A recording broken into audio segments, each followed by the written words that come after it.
Ingeniero, buenas tardes. Mi nombre es Jorge Aníbal Duque Moreno. Soy integrante del grupo número 10.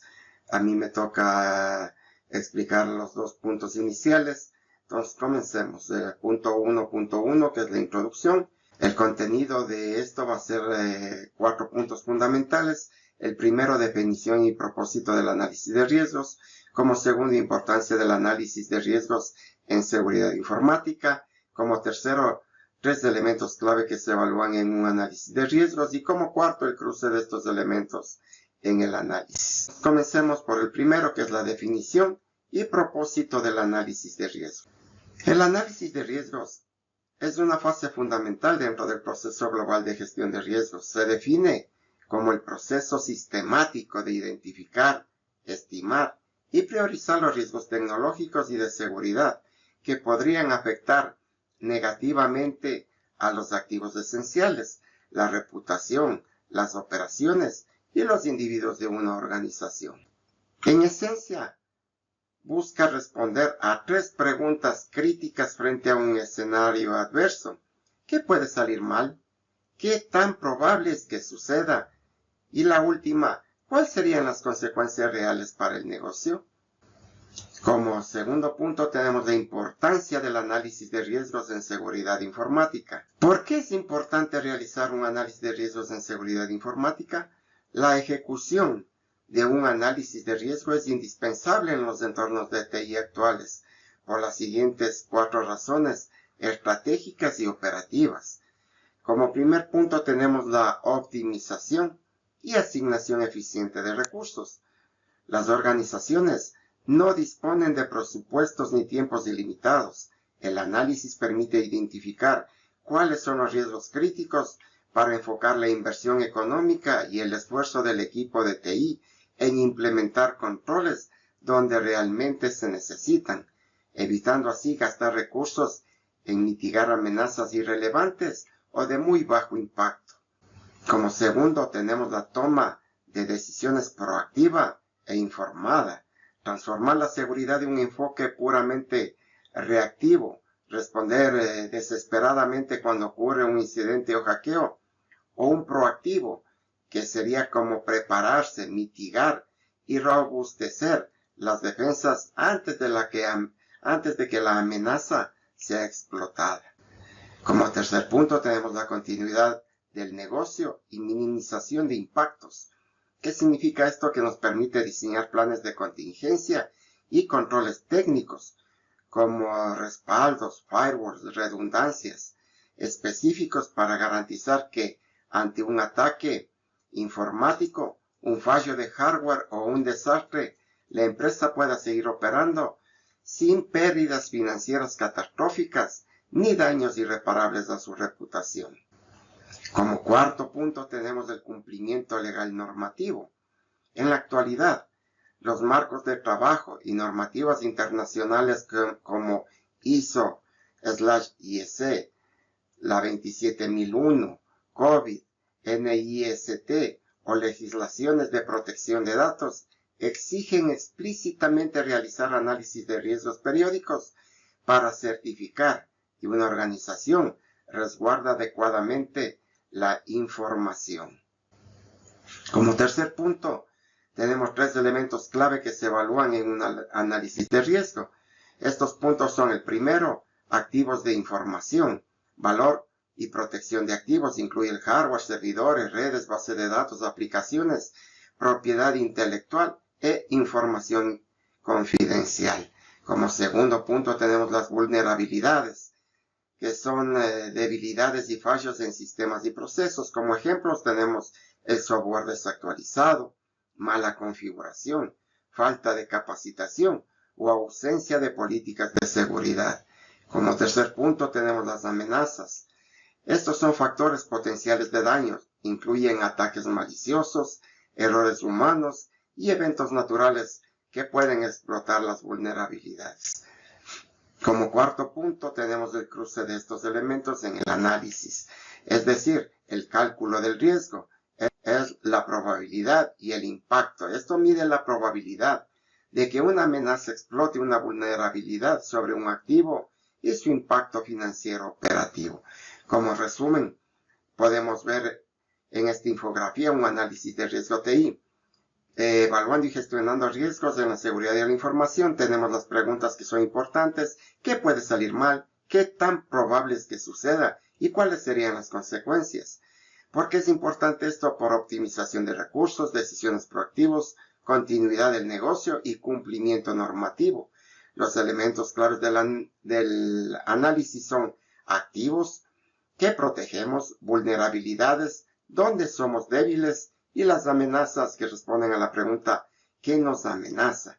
Y por último tenemos la fórmula para calcular la probabilidad.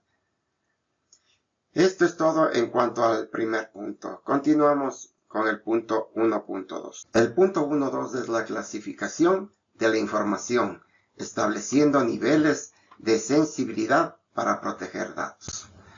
Los contenidos de esta unidad va a ser introducción a la clasificación de la información, tabla de niveles de clasificación de la información e influencia de la clasificación en la protección de datos. La parte 1 es la introducción a la clasificación de la información.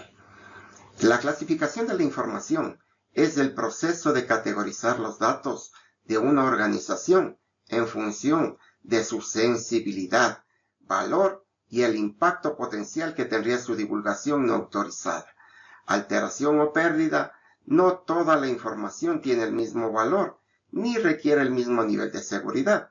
Por lo tanto, clasificarlos permite aplicar controles proporcionales a su nivel de riesgo. La parte 2 es tabla de niveles de clasificación de la información.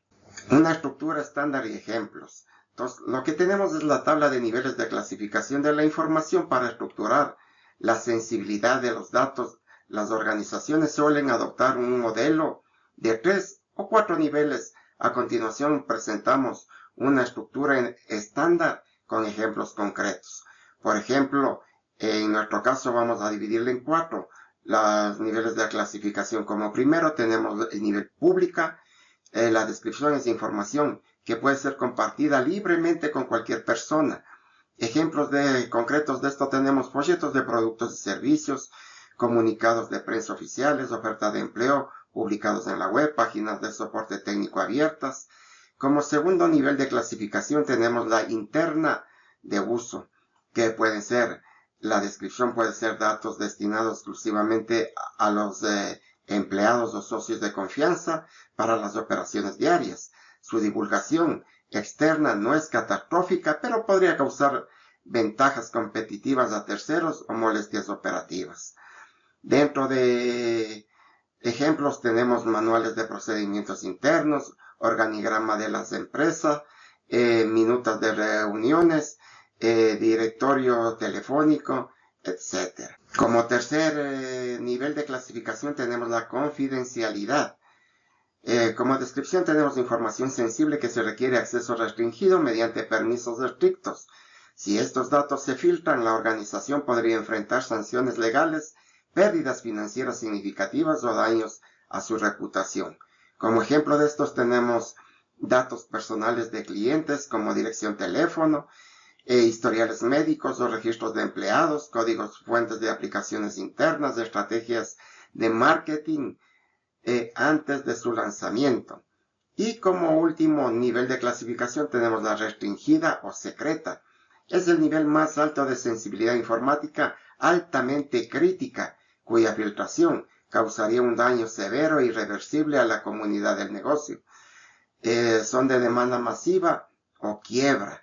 El acceso es limitado a unos pocos directivos. Como ejemplo de estos tenemos, por ejemplo, fórmulas comerciales o patentes tecnológicas, credenciales de acceso a servidores principales, estados financieros que no son públicos y la información de fusiones que estén en curso.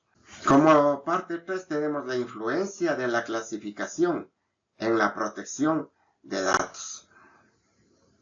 ¿Cómo influye la clasificación de la información en su protección? La clasificación no es un simple ejercicio de etiquetado en la columna vertebral que guía todas las políticas de ciberseguridad de una organización.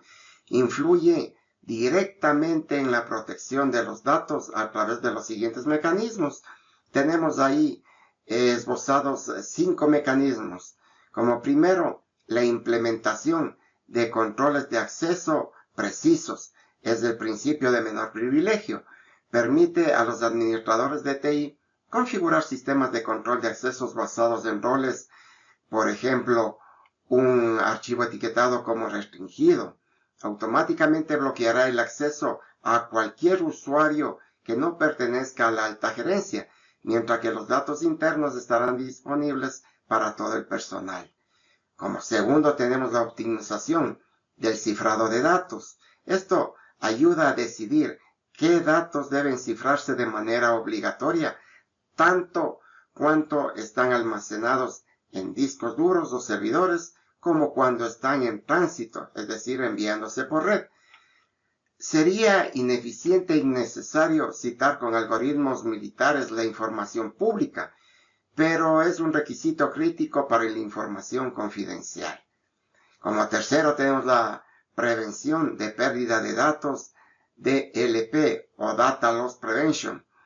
Las herramientas tecnológicas de DLP dependen por completo de las etiquetas de clasificación. Si un empleado intenta copiar un documento etiquetado como confidencial a una memoria USB o enviarlo por correo electrónico personal, el sistema detecta la etiqueta y bloquea la acción de inmediato y genera una alerta de seguridad. Como cuarto punto tenemos el cumplimiento normativo y auditorías.